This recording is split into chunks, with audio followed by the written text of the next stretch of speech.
মাটনটা দিয়ে দিই আগে ম্যারিনেশনের জন্য। মাটনটা এখানে কতটা মাটন আছে? 400 মাটন আছে। 400 মাটন। এবারে ম্যারিনেশনে আর কি কি লাগছে তোমার বলো? একটু দই লাগবে। দই 2-3 চামচ। দইটা একটু ফাটানো রয়েছে, আর একটু মিক্স করে নিলাম। 1 চামচ, 2 চামচ, আর এটাই দেবো? হবে, এটাই হয়ে হবে। যাবে তো 2 চামচ। আর কি দেবো? একটুখানি জিঞ্জার পেস্ট 1 চামচ মোটামুটি। এক আর একটু চামচ, দিলেও ভালো আর হবে। একটু। আর রসুনের পেস্ট রসুন কতটা দেবো? 1 চামচ। ওকে, একটু গোলমরিচের গুঁড়ো মোটামুটি হাফ হ্যাঁ। চামচ মতন দিলাম। নুন আর নুন দিচ্ছ? হাফ চামচের মতো নুন। তুমি কি হাতে করবে না স্পুনটা না, নেবে? স্পুনটার মতো লাগবে। স্পুনটা নিয়ে করছো। ম্যারিনেশন তো আমরা করছি আজকে আমাদের হেসেলে। এই যে মাটনের ম্যারিনেশন চলছে, কিন্তু এটা দিয়ে আমরা কি বানাচ্ছি আজকে? আমরা এলাইচি মাটন বানাচ্ছি। এলাইচি মাটন, তার মানে কি এটার ফ্লেভারটা এলাইচি ফ্লেভার আসবে? এলাইচি, খানিকটা এলাইচি ফ্লেভার আসবে। এটা অ্যাকচুয়ালি একটু মানে যেরকম আমরা ট্রেডিশনাল খুব ঝাল বা একটুখানি খুব কষা খাই সেরকমটা ঠিক নয়, এটা একটু ডিফারেন্ট। একটু ডিফারেন্ট। আর এলাইচি মাটন বানাতে আমাদের সঙ্গে শেফ শাশ্বতী ভট্টাচার্য। আচ্ছা, এটা কতক্ষণ রাখতে হবে ম্যারিনেট করে? ম্যারিনেশনটা মোটামুটি যদি মাটনের ক্ষেত্রে সফট হওয়ার জন্য মোটামুটি ম্যারিনেশন 1 ঘন্টা তো রাখতেই হবে। 1 ঘন্টা রাখতেই হবে। বাড়িতে যারা করবেন তারা যদি সময় পান আরো একটু বেশি রাখলে বেশি ভালো। বেশি ভালো। তবে 1 ঘন্টা পারলে রাখবেন, তাহলে খেতে ভালো হবে। খেতে ভালো হবে। আচ্ছা, এটা তাহলে সরিয়ে দিই। হ্যাঁ। এবারে আমরা কি করব বলো?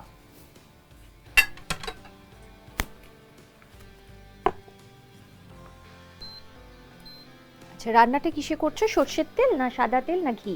ঘি, একটু সাদা তেল দিয়ে আমরা ঘি দেবো, কারণ কি ডাইরেক্ট যদি আমরা কড়ার মধ্যে ঘি দিই তাহলে সেটা পুড়ে যাওয়ার একটা চান্স থাকে, আর ঘিয়ের টেস্টটা চেঞ্জ হয়ে যাওয়ার চান্স থাকে। তো আমরা হোয়াইট অয়েল দেবো, তারপরে ঘি দেবো। তারপরে ঘি দেবো। তাহলে হোয়াইট অয়েল দিয়ে দিই প্রথমে। হ্যাঁ। দেখো কতটা লাগবে। হয়ে গেছে মোটামুটি 3 টেবিল স্পুন মতন। হ্যাঁ, 3 টেবিল স্পুন, কারণ কি এর মধ্যে তো আবার ঘি পড়বে। ঘি পড়বে। ঘিটা কি এখনই দেবে? না, একটু গরম হবে। একটু গরম হলে ঘিটা দিচ্ছ। ঘি 2 চামচ। 2 চামচ এখন দেবো। দেখো গরম হয়েছে। এখন হ্যাঁ, গরম হয়েছে।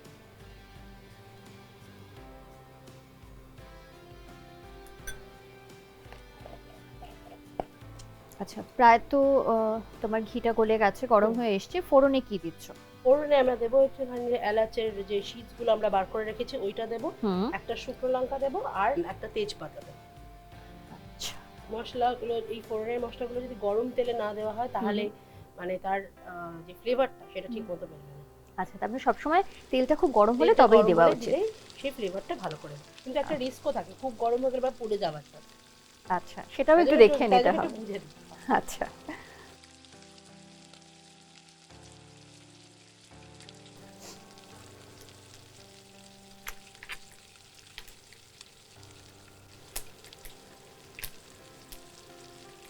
এবারে পেঁয়াজ বাটাটা দেবো 3 চামচ মতো। 3 চামচ, 3 টেবিল স্পুন। হ্যাঁ।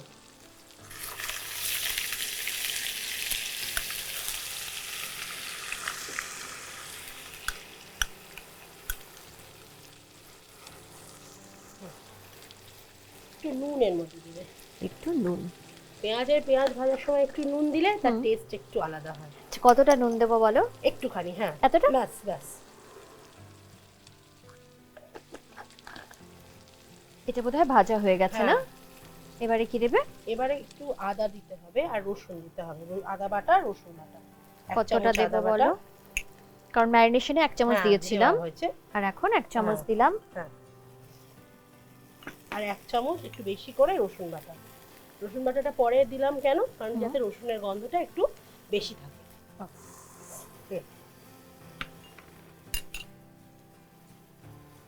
আচ্ছা, এবার এটাও ভালো করে কষাতে হবে, তাই তো? ভালো করে কষাতে হবে। এবারে মশলাটা দেবো। মশলাটা হচ্ছে ধনে গুঁড়ো আর জিরে গুঁড়ো। ধনে গুঁড়ো দেখো এতটা দেবো। হ্যাঁ।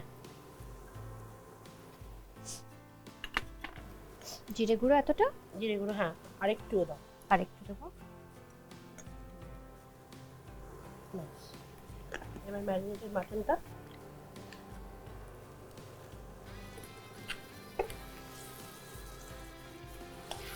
আচ্ছা, এটার মধ্যে যে মশলাটা রয়ে গেল, এটা কি জল দিয়ে ধুয়ে দেবো? এখন জল দেওয়াটা ঠিক হবে না, এখন যখন আমরা একদম জল দেব তখন দিলে। আচ্ছা, হলুদটা মাটনের ওপর দেবো, একদম ডাইরেক্ট তেলের গরমের মধ্যে দেবো না, তার কারণ হচ্ছে তাহলে তেতো হয়ে যাওয়ার চান্স। ওকে, হলুদ কতটা? এতটা দেবো? হ্যাঁ,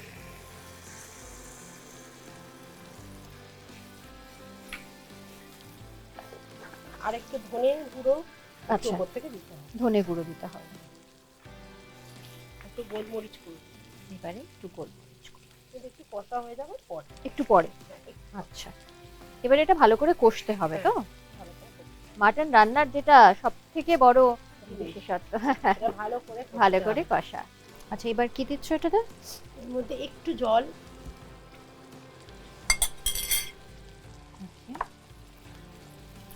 গরম মশলা দেবে বলছিলে, সেটা কি এখন দেবে না আর একটু পরে? না, আচ্ছা, এটা দিয়ে এবারে ভালো করে আবার কষাতে ভালো হবে। করে কষিয়ে টমেটোটা দিতে হবে বেশিক্ষণ না, জলটা ফুটে গেলে। আচ্ছা, এই মাটনটা ভাত, পোলাও বা রুটি, পরোটা কিসের সঙ্গে বেশি ভালো শুধু লাগে? প্লেন রাইসের সঙ্গেও খাওয়া যাবে, প্লেন রাইসের সঙ্গে প্লেন ভালো রাইসের লাগে। সঙ্গে খাওয়া যাবে, কারণ কি প্লেন রাইসটা একটু প্লেন, আর এটারও এটা এলাইচি ফ্লেভার আছে, তো এটা একটা খুব ভালো কম্বিনেশন। এবার এর মধ্যে আমরা টমেটোটা দিয়ে দেবো। এবারে টমেটোটা।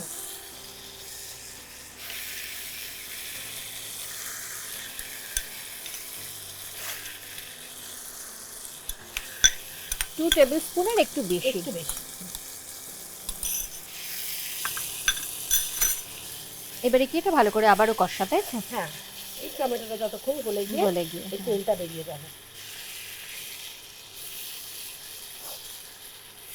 এর মধ্যে একটু চিনি দেবো এবার আমরা। এবারে গোলমরিচটা দিতে হবে। হ্যাঁ, মোটামুটি আমরা এখানে প্রায় 1 চামচ ব্যবহার করলাম। হ্যাঁ, আমরা এটাতে কি কষতে কষতেই রান্না হবে, না এটাতে আমরা প্রেসার কুকার ব্যবহার করব? প্রেসার কুকার আমরা ব্যবহার করতে পারি। এবার অনেকক্ষণ টাইম দিলে তাহলে কালারটা, যদি কষতে কষতে করি তাহলে কালারটা একটু চেঞ্জ হয়ে যাবে, তাই জন্য একটু প্রেসার কুকার ব্যবহার করলে ভালো। এটা এবারে হয়ে গেছে না? হ্যাঁ, দেখো তেল বেরোচ্ছে, কষা হয়ে গেছে, আর একটা ফ্লেভারও পাওয়া যাচ্ছে। একটা ফ্লেভারও আসছে। হ্যাঁ, এবার এটাকে প্রেসার কুকারে দিয়ে দিতে হবে।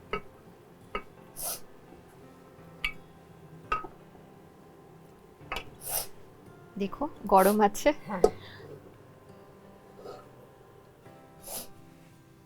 আচ্ছা, এবারে জল দিতে হবে এটার মধ্যে? হ্যাঁ, এর মধ্যে জল দিতে হবে। কতটা জল দেবো দেখো? 1.5 কাপ মতন জল তুমি দিলে।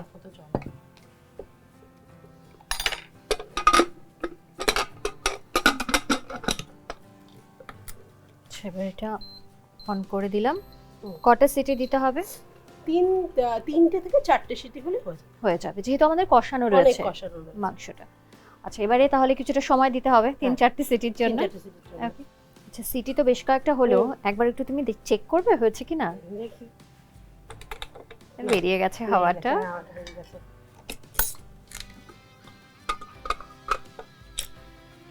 দেখো মাটন হয়ে গেছে, নরম হয়ে গেছে মাটন। কড়াটা থেকে কিন্তু তেজপাতাটা ফেলিনি। হ্যাঁ, তেজপাতা থাকবে তো? হ্যাঁ, তেজপাতা থাকবে। এটা কি অন করে দেবো? হ্যাঁ,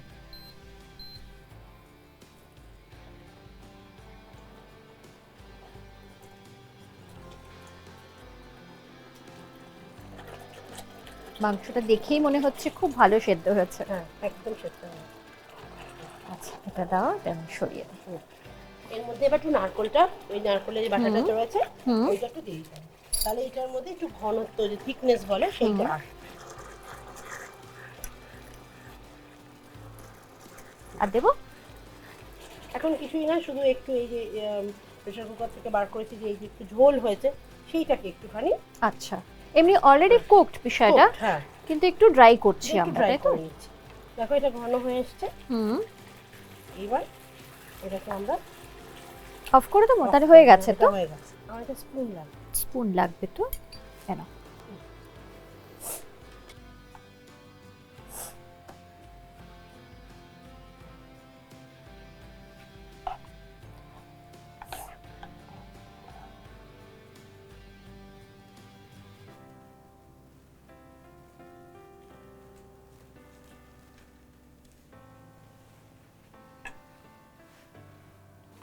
এটা লাগবে তো?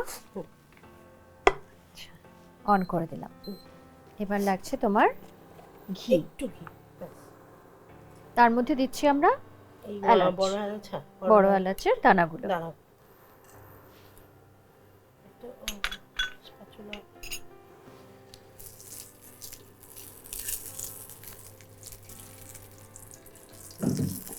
এটা অফ করে দিই তাহলে? না না, এখন অফ করব না।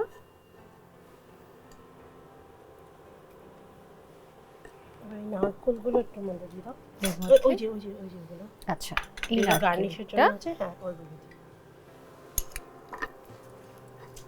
টেম্পারেচারটা একটু বাড়াবো। নারকেলগুলো কাঁচা দেওয়াই যায়, কিন্তু তার কাঁচা দিলে একটু ফ্লেভারটা একটু নেড়ে দিলে ফ্লেভারটা অনেক ভালো আসবে। যেহেতু ঘিয়ের মধ্যে তুমি একটু হালকা ফ্রাই করে দিচ্ছ।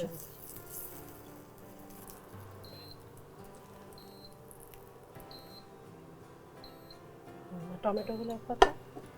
দুটো তিনটে দিলেই হবে, বেশি।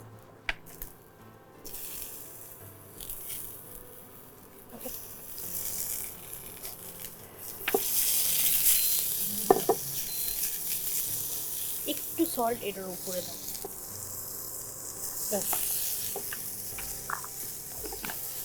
আচ্ছা, এটা দিয়ে এটার কি বিশেষত্ব রয়েছে বলো? এটাও একটু কাঁচা দেবো না, এটাও গার্নিশে দেবো। এটাও গার্নিশে দেবে, কিন্তু একটু সল্ট দিয়ে দিলে। সল্ট দিয়ে দিলাম, তাতে একদম একটু নরমও হয়ে গেল না? নরমও হলো, আর মুখে পড়লে একদম যে কাঁচা লাগলো, একদম যে নুন ছাড়া লাগলো তা হলো না। হয়ে গেছে, অফ করে দিলাম।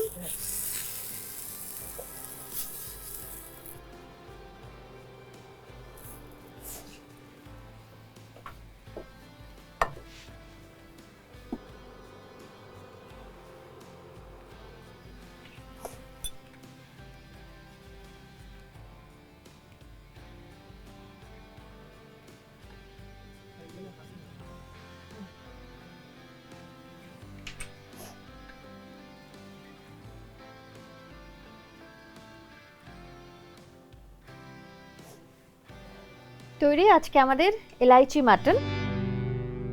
খুব সুন্দর করে সাজিয়েছো, আর এত সুন্দর একটা অ্যারোমা আসছে যে বুঝতেই পারছি খুব ভালো একটা রেসিপি, খুব ভালো খেতে হয়েছে। এবার তোমাকে আর আমাকে দেখতে হবে যে কেমন খেতে হলো এটা। একদম।